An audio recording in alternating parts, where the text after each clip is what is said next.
Jack had traveled farther than he had ever gone before. The dense forest stretched endlessly, the trees forming thick walls of green that blocked out most of the morning sun.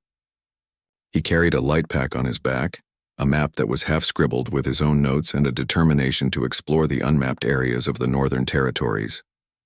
His colony had tasked him with finding sources of water, identifying safe routes, and documenting any new plant or animal species. Jack loved the work, but today he felt an unease that he could not explain. After hours of hiking, he finally stumbled upon a clearing. In the middle of it, a small lake shimmered like a piece of polished silver. Mist hovered above the surface, giving it a mysterious, almost magical look. Jack knelt by the shore, letting his hands cup the cool water. He drank deeply, feeling the freshness revive his tired body. He had never seen a lake like this before. It was untouched, pure and serene. As he was about to refill his water bottle, a sound reached his ears.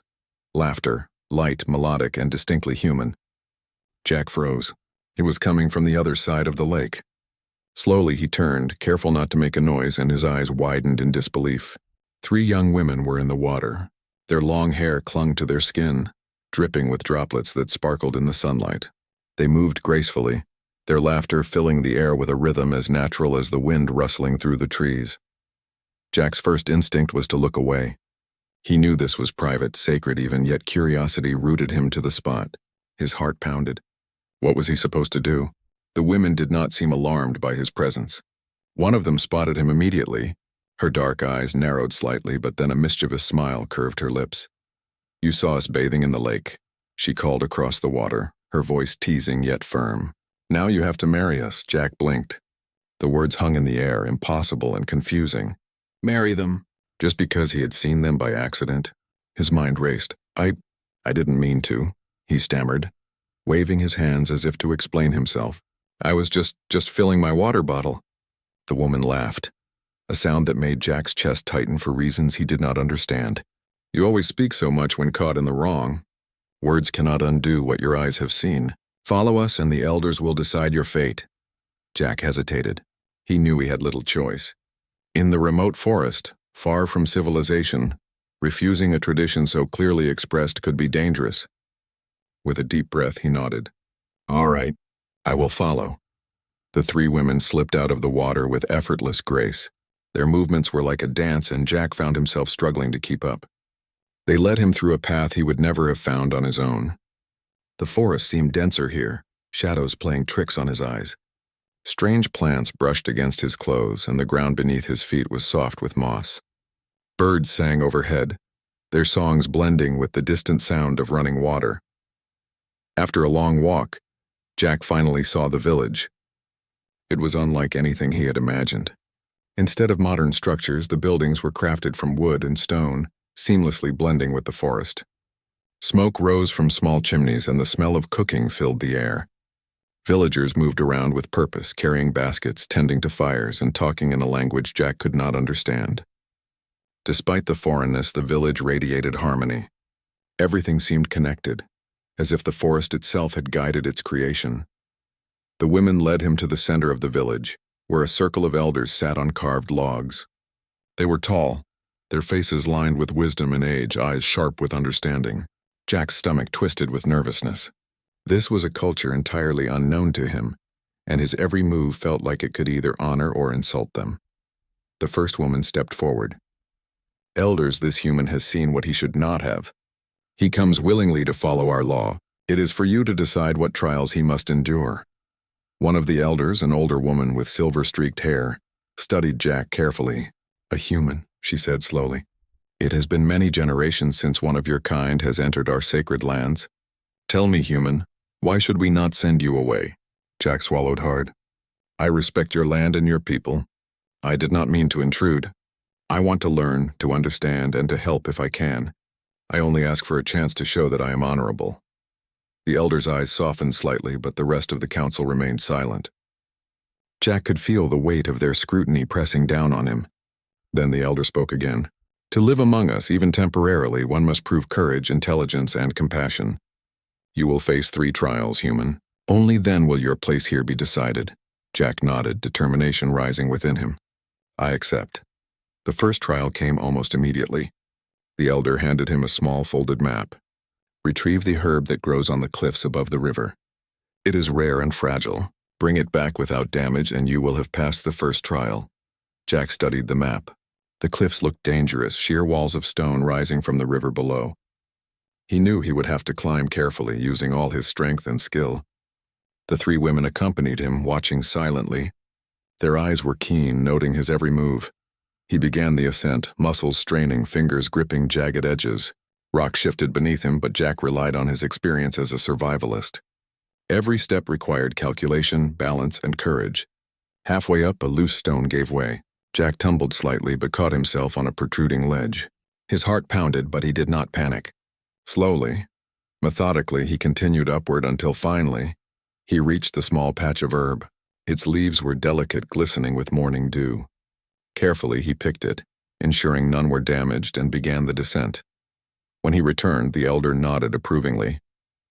Courage is shown not by the absence of fear, but by the strength to act despite it. You have passed the first trial. The second trial tested his mind. The elder handed him a set of wooden blocks carved with intricate patterns. These hold the history of our people. Solve the puzzle and you will demonstrate intelligence and respect for our traditions. Jack studied the blocks. At first the symbols seemed random, but he noticed subtle patterns, connections that mirrored natural elements he had seen in the forest. Slowly, piece by piece, he arranged them into the correct sequence. Each correct placement made a soft chime sound. When the final piece clicked, the elders murmured among themselves, clearly impressed. You think with clarity and patience. One elder said, Your mind honors the ways of our people. You have passed the second trial. The third trial was the most challenging. The elder led him to the edge of the village, where smoke rose from a small fire. A young villager is trapped near the fire by a fallen tree. You must decide whether to risk yourself to save them or to wait. Compassion will guide your decision. Jack ran to the fire. The young girl was frightened but unharmed, pinned under a heavy log. Jack assessed the situation quickly. With careful movements, he lifted the log, freeing her. She stumbled but did not fall, and he guided her back to safety. The villagers watching nodded, and the elder smiled. Compassion is the greatest strength a human can possess. You have passed the final trial. Exhausted but proud, Jack realized he had earned their respect. The three women smiled at him, not just with flirtation but with admiration. They had tested him, and he had proven his worth not through force, but through courage, intelligence, and a good heart. That night, as the village gathered around a fire, Jack sat beside the three women. They shared stories, food, and laughter. Jack learned of their lives, their skills, and the deep connection they had with the forest. He realized that the true challenge was not the trials, but understanding and respecting a culture so different from his own. The moon rose high, reflecting on the lake where his journey had begun. Jack felt a sense of belonging he had never experienced before. He had come to explore, to map, and to document, but he had found something far more valuable: trust, friendship, and a glimpse of a life intertwined with courage, wisdom, and honor. As he looked at the three women, their eyes sparkling in the firelight, he understood what the elder meant. Marriage was not about obligation or control. It was about mutual respect and recognition. And in that moment, Jack knew he had gained more than he had ever imagined. He had found a place where humanity, in its best form, could shine even in the heart of the unknown, and so, under the silver moon and the watchful eyes of the village, Jack began his new life among the Apache women, ready for whatever trials, adventures, and lessons the future might hold. The morning sun filtered softly through the trees, painting the village in shades of gold. Jack woke on a simple woven mat beside the three women. Each of them had a quiet confidence, a way of moving through the world with grace and purpose. Jack stretched and felt the ache of yesterday's trials in his muscles, but he also felt a sense of pride. He had proven himself, yet he knew that his journey was far from over. The elders had promised more challenges, and he suspected that they would test not just his strength, but his understanding and compassion even further. The three women, whose names he now knew as Aylin, Sani, and Taya, greeted him with smiles. Aylin's eyes were sharp, full of mischief. Sani's laughter was calm and soothing, and Taya's gaze held quiet wisdom. Together, they led him to a small clearing where the villagers gathered. There, an elder spoke in the native tongue, translating slowly for Jack. Your trials have begun well, human. Now you must understand the forest, the balance of life within it, and the protection of those who cannot defend themselves. Today you will see why courage and compassion are inseparable. Jack listened carefully. The women guided him deeper into the forest. Birds called from above, and the air was thick with the scent of pine and earth. After walking for some time, they reached a river swollen from recent rains. Across the river, a young deer struggled in the fast current. The three women looked at Jack, expecting him to act. Without hesitation, Jack removed his pack and waded into the water. The current tugged at him, strong and relentless, but he pressed on. He reached the struggling deer and, with careful movements, lifted it, cradling it against his chest. Fighting the current with all his strength, he carried the animal back to the bank. Aylin, Sani, and Taya watched closely, nodding in approval. "You see, Jack," Aylin said, "strength is not only measured by how one fights, but by what one protects." Jack nodded, panting. "I understand," he said, "and I will protect what I can." The deer, safe and unharmed, ran off into the forest, and the women led Jack to a nearby hill. From there he could see the entire village and the lake beyond it, glimmering in the sunlight. The beauty of the place struck him. This was a land untouched by modern greed or destruction. The village lived in harmony with nature, and its people were skilled, wise, and resilient. Jack felt honored to be part of it, even temporarily. That afternoon, the elders presented the next trial. They led Jack to a cave where ancient markings covered the walls. Within this cave, an elder said, lies a puzzle older than any living memory. Solve it, and you will show that you can understand the knowledge and traditions of our people. Fail, and you will return to your world wiser perhaps, but not among us. Jack stepped into the cave, feeling the cool air brush against his skin. The markings glowed faintly, etched in colors that seemed to shift as he moved. He examined them carefully. At first they appeared to be random symbols, but as he traced his fingers along the carvings, he noticed patterns resembling the river, the trees, and the mountains surrounding the village. Slowly, he began to piece the symbols together, aligning them in sequences that mirrored the cycles of nature he had observed during his journey. Hours passed as he worked. The three women waited outside, occasionally calling encouragement through the cave entrance. Finally, the last symbol clicked into place. A hidden section of the wall shifted, revealing a small chamber containing tools, food, and a scroll. The elders appeared, their faces lighting with approval. "You have shown understanding," one elder said. "You see not only the symbols, but their meaning. You honor the wisdom of the forest and our people." Jack felt a surge of pride. He had passed another trial, but he knew the final test would be the most important. That evening, the women brought him to the heart of the village, where a large fire burned. The villagers gathered, forming a circle around a small child trapped on a ledge over a deep ravine. The child had wandered too close to the edge and could not climb back safely. Jack's heart pounded as he assessed the situation. The ravine was steep, and a single misstep could mean disaster. He looked at the three women. Their eyes met his, silent but clear. "Go," Taya whispered. "Show who you are." Jack took a deep breath.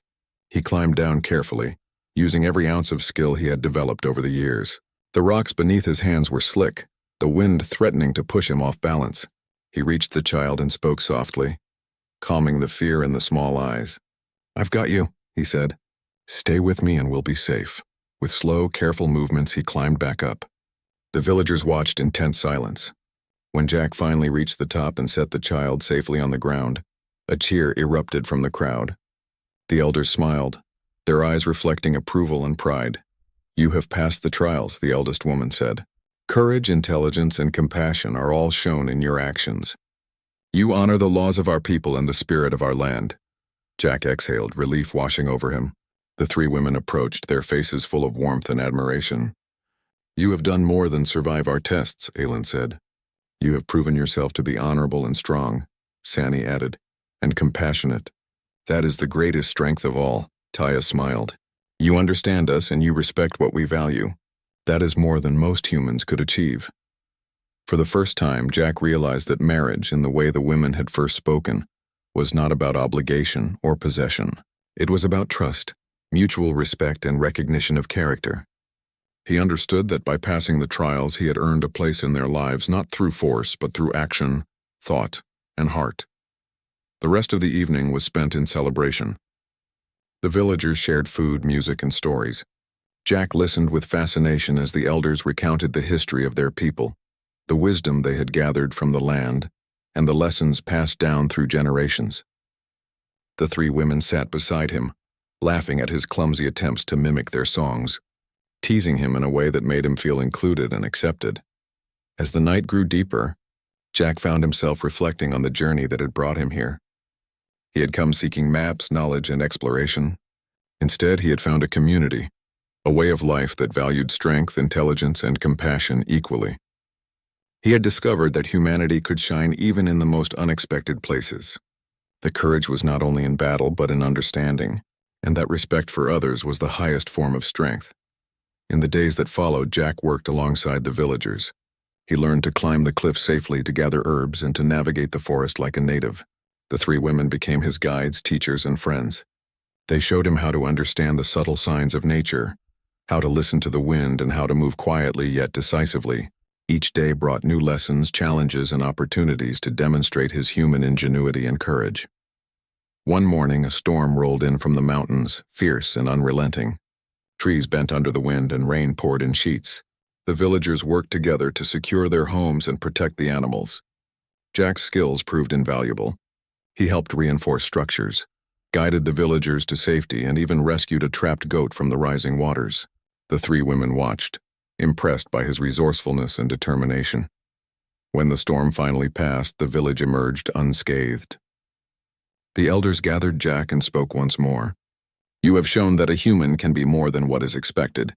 You are strong, wise, and compassionate. You honor our traditions and protect our people.